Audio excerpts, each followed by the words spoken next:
GCI Эрдэнэ салбар байгууллага, GCI Эко байгууллага хамтран эзэнтэй мод төслийг Эрдэнэт хотноо хэрэгжүүлж байна. Энэ хүрээнд хотын төв дургасан 50 гаруй модон зураг зурх ажлыг хийж байгаа юм. Зураг зурхад ашиглагдаж байгаа энэхүү будаг нь энэ төрлийн ажил зориулагдсан тул хүний биед болон байгаль орчинд ямар нэгэн хор нөлөөгүй гэдгийг хэлж байна. Эзэнтэй мод төсөл нь Улаанбаатар хотод 3 дахь жилдээ хэрэгжиж байгаа бол манай аймагт анхудаа хэрэгжиж байгаа нь энэ юм.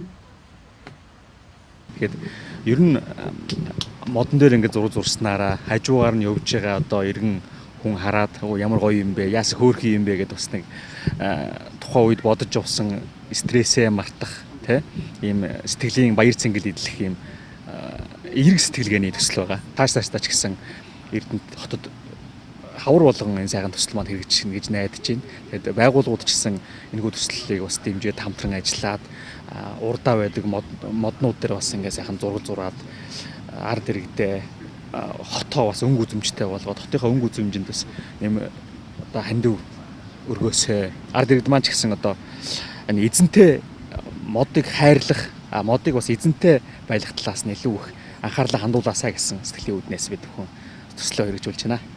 GCI Эрдэнэ салбар байгууллага нь нийгэм олон нийт рүү чиглэсэн энэ мэтчилэн олон төслүүдийг хэрэгжүүлэн ажилладаг. За мөн тус байгууллагын залуус Бүжинлам бурхан залсан энэ хэсэг газрыг сэргээн засварлаж тогтчуулах зорилгоор Бүжинлам төслийг хэрэгжүүлж байна.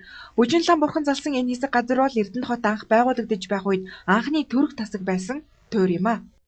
Өнгөрсөн 2 дугаар сард GCI Эрдэнэт байгууллагын 2016 оны ерөнхийлөгч түүний удирдлагын баг ажлаа хүлээн авсан.